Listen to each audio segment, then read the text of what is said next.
Welcome back to my channel Masud Rana. আজকে আমি আপনাদের সাথে কথা বলবো এক্সেলে কীভাবে দূরত্ব আপনার অ্যাড বর্ডার লাইন অ্যাড করা যায় সেই ব্যাপারে আমি কথা বলবো।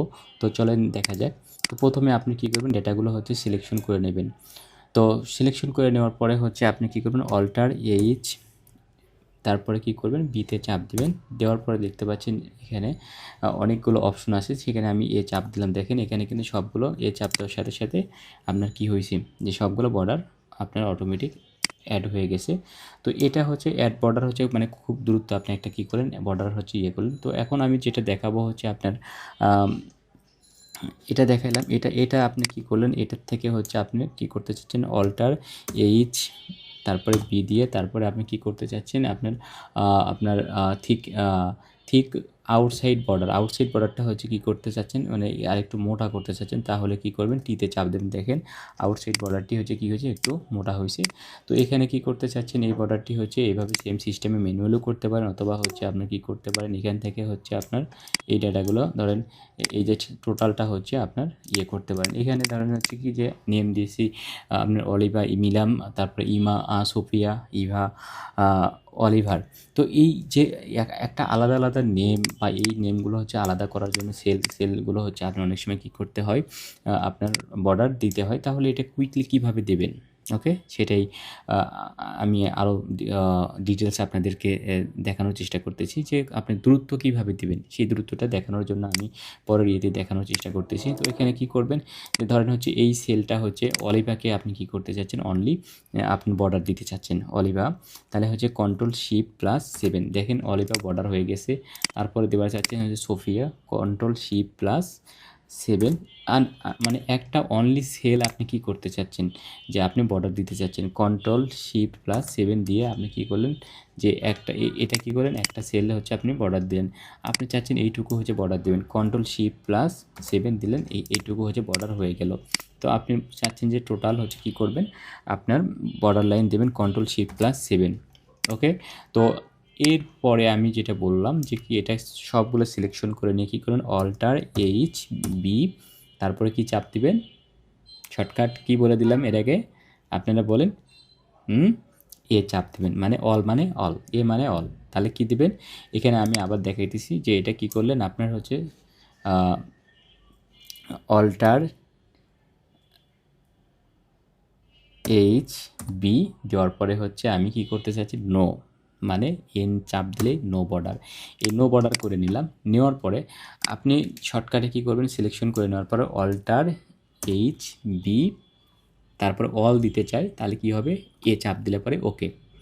তো আপনার একটা জিনিস খেয়াল করবেন, যে এখানে অল্টার সিলেকশন করা আছে, অল্টার এইচ, বি দেওয়ার পরে দেখেন এখানে বি দেওয়ার পর সাথে সাথে এখানে কিন্তু আপনার একটা জিনিস খেয়াল করতে হবে, ও দিলে পরে আপনারা আন্ডার, মানে নিচের ইয়েটুকু বটম বর্ডার, আর পি দিলে টপ বর্ডার, তারপরে এল দিলে লেফট বর্ডার, আর দিলে রাইট বর্ডার, এন দিলে নো বর্ডার, এ দিলে অল বর্ডার, এস দিলে পরে আউটসাইড বর্ডার, টি দিলে পরে থিক আউটসাইড বর্ডার, বটম দিলে পরে, বি দিলে পরে বটম ডাবল বর্ডার, তারপরে এইচ দিলে পরে এখানে অসংখ্য আপনার দেখতে পাচ্ছেন, যে অল্টার এইচ, বি চাপ দেওয়ার সাথে সাথে আপনার এরকম অপশন দেখাবে। এখানে যে কিওয়ার্ডটা, এটা আপনাকে মনে রাখতে হবে। তাহলে আপনি কি করতে চাচ্ছেন, আমি সিলেকশন করে রাখছি, আমি এন দিতে চাচ্ছি। তাহলে এন দিলে পরে দেখেন সিলেকশনে কিন্তু আপনার এখানে কিন্তু বর্ডার লেস হয়ে গেছে, দেখতে পাচ্ছেন। তো আমি আবার বর্ডার নিয়ে আসতে চাচ্ছি, সবগুলো আমি কি দিতে চাই, অল দিতে চাই। তাহলে কী করবো, অল্টার আর এইচ, বি দিলাম। দেওয়ানোর সাথে সাথে এখানে দেখেন সবগুলো কিন্তু চলে আইছে। তো এখানে সবগুলো আসার সাথে সাথে আপনার কি প্রয়োজন, আপনি যদি কাস্টম থেকেও কি করতে পারেন, এখান থেকে আপনি নিতে পারেন আপনি বর্ডার, এই যে দেখেন এখানে অনেকগুলো আছে, তাই মোটা আপনাদেরকে একটা বর্ডার লাইন দেখাতে চাই। তো এখানে কালারও আছে, যে কালার বর্ডারের কালার কি দিতে চান, আমি ব্লু কালার দিলাম। দেওয়ানোর পরে এই টোটাল চতুর সাইডে দিলাম ব্লু কালার। আমি চাচ্ছি যে আপনার রেড কালার, মাঝখানে দেবো রেড কালার। তো রেড কালার যদি আমি দিতে চাই, তাহলে কি করব, মাঝখানে আমি ছোট একটা দেব, এই যে এটা দিলাম। আর এখানে কি করব, আমি ব্ল্যাক কালার দেবো, মাঝখানে লাইনে দেবো ব্ল্যাক, ওকে। তো আমি ওকে বাটনে চাপ দেবো। ওকে বাটনে চাপ দেওয়ার সাথে সাথে দেখতে পাচ্ছেন যে এখানে চতুর্পাশে ব্লু, তার মাঝখানে আপনার কি দিচ্ছি আমি,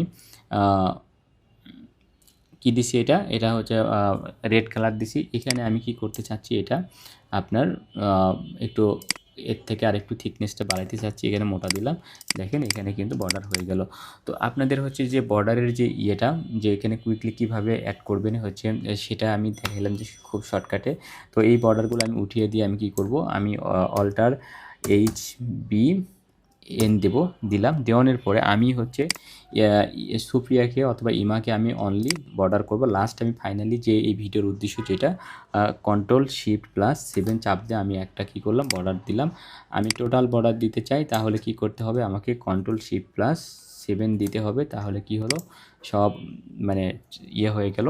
এইবার আমি কি করব, আপনার এই জায়গাটা আমি কি করলাম, ধরেন কী করে দিলাম, দেখি এখানে বর্ডার আছে কিনা, এখানে বর্ডার নেই। তাহলে এরকম সিঙ্গেল একটা স্পেসে আপনি যদি হচ্ছে কী থাকে, বর্ডার না থাকে, তাহলে কি করবেন, তাহলে Ctrl+Shift+7 দিয়ে আপনি কি করবেন, বর্ডার অ্যাড করে নিতে পারবেন খুব দ্রুত। আপনার কাজের গতি বাড়ানোর জন্য আসলে মেন উদ্দেশ্য।